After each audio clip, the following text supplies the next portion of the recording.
Olá, boa noite. Boa noite. A segunda turma do Supremo reconheceu um conflito federativo sobre o fornecimento de gás canalizado em São Paulo. Os ministros julgaram também o pedido de extensão de extradição do governo português. O caso envolve um cidadão de Portugal condenado por tráfico e outros crimes. Repórter Carla Lucena, ao vivo, tem os detalhes da sessão da segunda turma de hoje. Oi, Carla. Boa noite.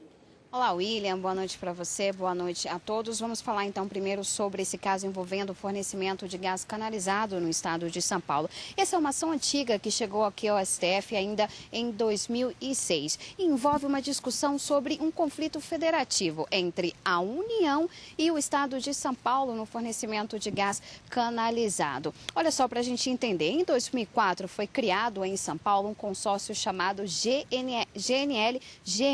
Esse consórcio ele conta com a Petrobras como a fornecedora do gás, a empresa privada White Martins como a proprietária e também a operadora da planta de liquefação e a Gás Local como a distribuidora desse gás. E aí o estado de São Paulo alegou que diante deste empreendimento apenas o estado de São Paulo poderia fazer o fornecimento de gás canalizado para dentro do estado. O caso então foi parar na Justiça Federal e de lá chegou então aqui ao STF. Ao longo desses últimos 13 anos, 2 liminares já foram concedidas nesse caso. A primeira pela ministra Ellen Grace em 2006, quando ela era presidente aqui do STF, ela determinou a suspensão da tramitação dessas ações na Justiça Federal. E a segunda foi a confirmação dessa mesma liminar pela ministra Carmen Lúcia. O caso hoje, então, foi para a segunda turma. Os ministros eles reconheceram que há, sim, um conflito federativo, determinaram que essas ações suspensas na Justiça Federal, elas subam, ou seja, venham aqui para o STF para ser julgado e possivelmente até por todos os ministros, ou seja, pelo plenário da Corte. Vamos, então, acompanhar a reportagem sobre este caso. Para o estado de São Paulo, o fornecimento de gás em área de concessão estadual é serviço público de distribuição, cabendo ao estado estabelecer as regras. Defende que há, no caso, conflito federativo. Não pode a Petrobras fazer diretamente um acordo com a White Martins dentro do território de São Paulo para fornecer em Paulínia, São Paulo, sem ouvir o estado de São Paulo? Isso é uma ofensa. Por outro lado, a empresa White Martins, a Petrobras e a União defenderam que não há conflito federativo porque o caso tem a ver apenas com o transporte de gás, sem envolver a distribuição.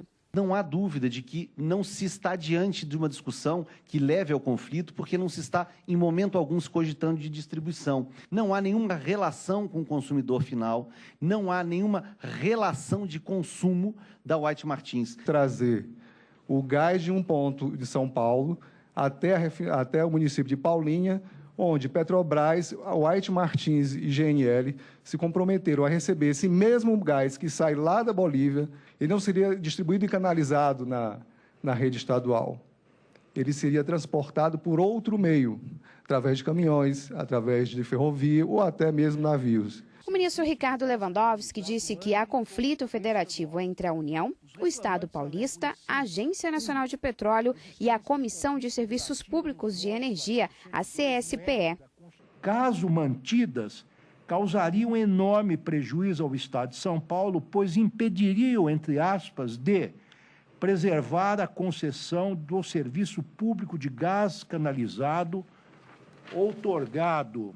A decisão da turma foi unânime no reconhecimento do conflito federativo. Os ministros também determinaram que a ação e os recursos que estão na Justiça Federal sejam julgados pelo STF. Na espécie, a Petrobras poderia, como parece-me estar, fornecendo gás natural diretamente à empresa que, por meio de sua planta de liquefação, pertencente em município pertencente ao Estado de São Paulo, transformá-lo em gás natural liquefeito para repassar à empresa de comercialização.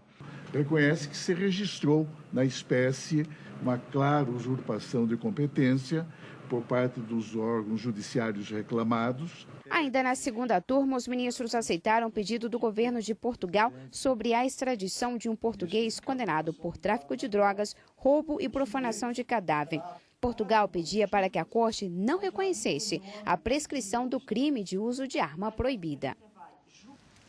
E ainda na segunda turma de hoje, os ministros analisaram o recurso apresentado por 2 homens denunciados por homicídio. A Justiça de Primeiro Grau decidiu rejeitar a denúncia contra eles, mas o Ministério Público recorreu e o Tribunal de Justiça do Ceará aceitou a denúncia e decidiu que o caso fosse julgado, então, pelo Tribunal do Júri. Contra essa decisão do TJ cearense, a defesa recorreu aqui ao STF. Os ministros decidiram não dar seguimento ao julgamento deste recurso, mas concederam o chamado habeas corpus de ofício para determinar que seja aplicada a primeira decisão, ou seja, a que rejeitou a denúncia contra eles, mas nada impede que, se houver novas provas, uma nova denúncia aí pode ser apresentada.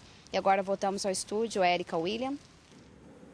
Obrigada, Carla. E hoje teve sessão na primeira turma também. Quem está aqui para falar sobre o assunto é a consultora jurídica da TV Justiça, Karina Zucolotto. Boa noite, Karina. Boa noite, Érica. Oi, Karina, boa noite. Boa noite, William. Os ministros hoje iniciaram o julgamento de um recurso que ataca uma decisão do TSE que reconheceu a inelegibilidade de um prefeito do município do Rio Grande do Norte, né? Isso parece que a discussão aqui gira em cima da aplicação ou não da lei da ficha limpa, né?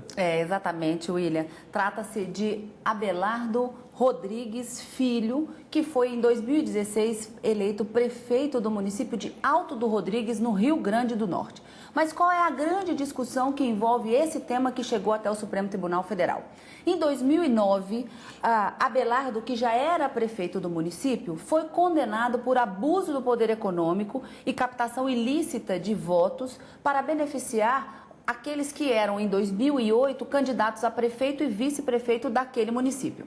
Ele recorreu da decisão e no TRE foi confirmada a punição, a inelegibilidade por 3 anos. Muito bem, em 2016, Abelardo resolve se candidatar novamente a prefeito deste município.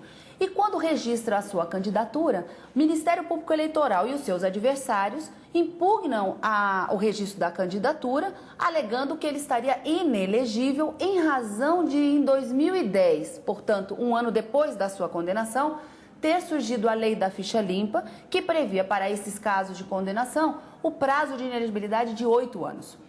Então, como a contar da data da eleição em que os fatos que levaram à condenação deve ser o marco inicial, 2008 mais 8 anos, em 2016 ele estaria inelegível ao argumento tanto do Ministério Público quanto dos adversários.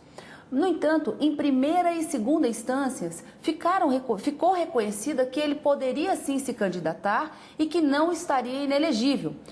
No entanto, o Tribunal Superior Eleitoral, aplicando uma orientação jurisprudencial e uma decisão do Supremo que foi tomada no ano passado, em 2018, entendeu que ele estaria inelegível em razão da lei da ficha limpa e essa aplicação a fato anterior, mesmo tendo havido uma decisão transitada em julgado, cujo prazo de inelegibilidade de 3 anos havia sido aplicado em razão da lei 6490 e que já tivesse sido cumprida. Contra essa decisão, veio o recurso extraordinário para o Supremo. A ministra Rosa não conheceu agravo, esse recurso que está sendo julgado na primeira turma da relatoria do ministro Alexandre de Moraes, e esse foi o julgamento que foi iniciado na sessão hoje da primeira turma.